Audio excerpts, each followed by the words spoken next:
সেলিম সাহেব, আপনি সাজেক ভ্যালিতে যেতে পারেননি কেন বলেন তো একটু? আসলে এই রাস্তা জ্যামের কারণে সঠিক সময় 2টার মধ্যে আসতে পারি নাই। আচ্ছা, আসলে 2টার সময়টা মানে বুঝতে পারি না আমি। দুপুর সকালবেলা একবার আপনার এখান থেকে সেনাবাহিনী করে আপনার সাজেক নিয়ে যায় সকাল 10টা এবং কি 2টা 10-এ। তো আমরা আসতেই জ্যামের কারণেই 1 ঘন্টা আসলে লেট হয়েছে। আসলে দুঃখজনক বিষয় হলো আমরা চেষ্টা করছি দুপুরবেলা না খেয়েও যে তাড়াতাড়ি চলে আসার চেষ্টা করছি, জ্যামের কারণে পারি নাই।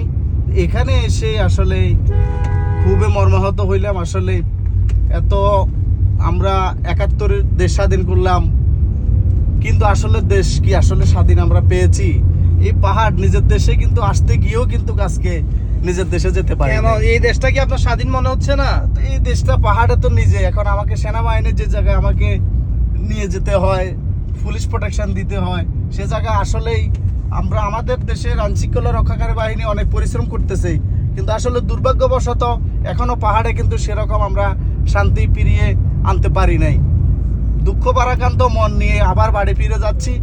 আশা করি বাংলাদেশ সরকার এই পাহাড়ের জন্য আলাদাভাবে মানুষ যাতে করে 24 ঘন্টা নির্বিঘ্নে যেতে পারে সেই ব্যবস্থা নেবেন। ধন্যবাদ। তার মানে আপনি যেতে পারেন না, এটাই সমস্যা আপনার? খুব কষ্ট হচ্ছে এখন, বাসায় ফিরে যাচ্ছেন? আমি 200 কিলোমিটার দূরে আসলাম, এখন যেতে পারি নাই। আমি সে চট্টগ্রাম থেকে রওনা দিছি। আচ্ছা, আপনি সবার উদ্দেশ্য বলেন, মানে সেনাবাহিনীরা টাইমটা কি বললো, কোন টাইমে যেতে পারবে ওই জিনিসটা একটু যদি বলতেন। আর এখন সকালবেলা যদি আপনার 10টার আগেই আমাদেরকে ওইখানেই হাজির হইতে হবে।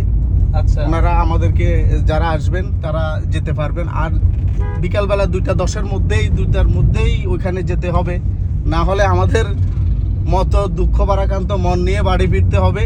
সাজেক যাওয়া যাবে না, যদিও সেটা আমাদের এই জন্মভূমির একটা অংশ।